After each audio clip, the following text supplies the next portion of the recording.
Right, so Mohammed's asked me how to do a clustered stacked bar chart so that he can build little tower blocks and stick them on a map or an aerial shot on a oblique angle view.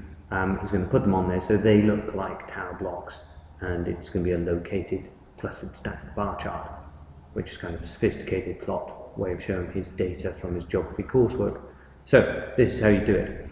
You write the name of your different categories along the top. You write blank on the end, but the different categories, I've only got 3, and all this data is made up.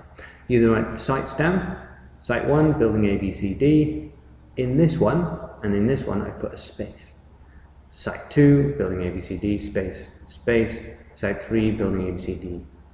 There are spaces in here to ensure that there is spacing. Over here, I've written a number that is bigger than the tallest building. So 14 plus 2 is 1, give me 17. I've got 19 there. It's bigger than the tallest building, substantially bigger than the tallest building.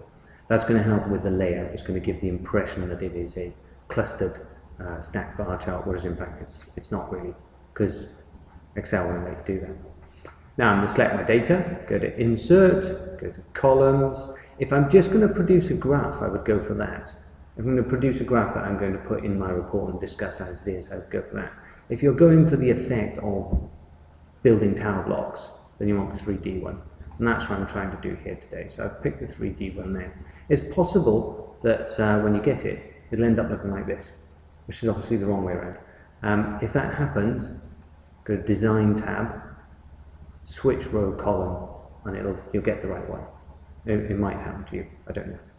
Now, if I was going to present this just as a bar, just kind of as it is, I will write the title in there and write units and labels here. The units here are, of course, number of floors. Yeah? The spaces I put in here are what make this space appear between site 1 and site 2. So it makes this bar look separate from this bar. We've got these great big purple bars in the middle, but we just get rid of them by format, data series, fill, solid fill, make it white, and they've sort of disappeared. As I said, if you did a 2D model, now we'd have a 2D graph, now we just have a white bar sticking up there, and we could crop the top of this off, and then it would just look like a graph with 3 separate segments. I'm going to click on this word blank and delete it, and so that I've got a key that accurately represents the information I'm trying to express. What I want to do with this now is, first of all, I'm going to stretch it out a little bit, then I'm going to print screen. Now I'm going to go to a Word document where I've taken a oblique angle view of Abu Dhabi using Google Earth. I'm going to turn this oblique angle view, just go to wrap text, and I'm going to send it behind the text. And on top of it, I'm going to drop my screenshot.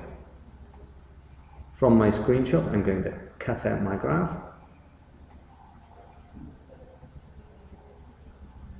That's not what I wanted to do. From my screenshot, I'm going to cut out my graph. And I'm going to wrap this, drop that in front of the text.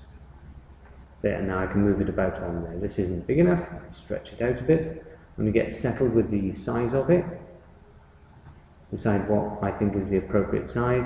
I think if I drop those graphs on there, it might be a little bit too large. So I'm going to make that one just a bit smaller.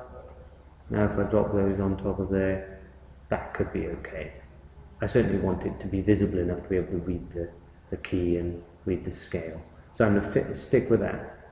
Just need to crop a little bit more off the bottom here. In fact, I don't really need that information at all. I'm going to pull this one down there.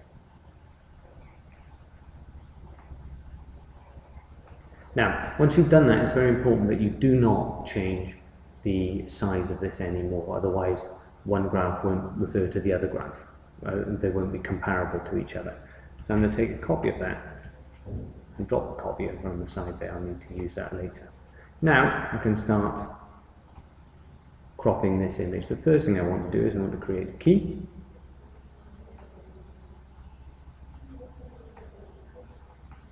I'm going to pop a key up here. I'll give it a title later, I guess.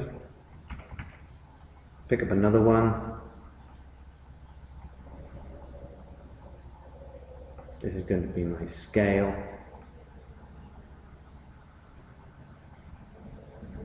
Drop that one down there. I need to extend it down a little bit because my 0 had disappeared. There, and now I've got my scale as well. I need key and scale written there with text boxes later. Now I'm going to take another copy. Now I've got a couple of options. I could sort of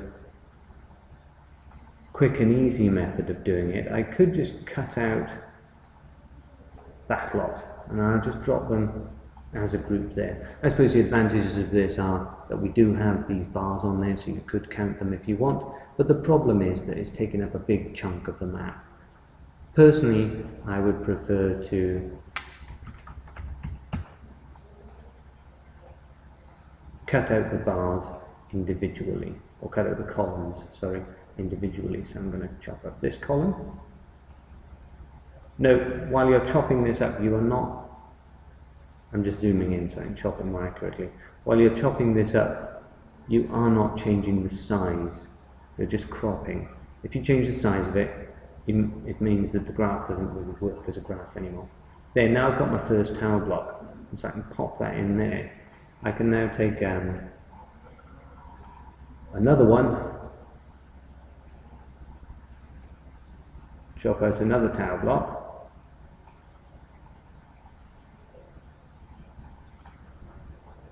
pick that tower block up and drop it next to it. We don't have those white lines around it, and you sort of get the effect of it being a rectangle, and so it's a tower block. Obviously it's not perfectly a tower block, but it's relatively convincing for what it is.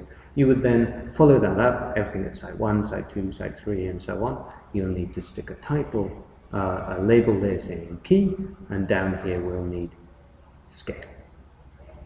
Hope that helps.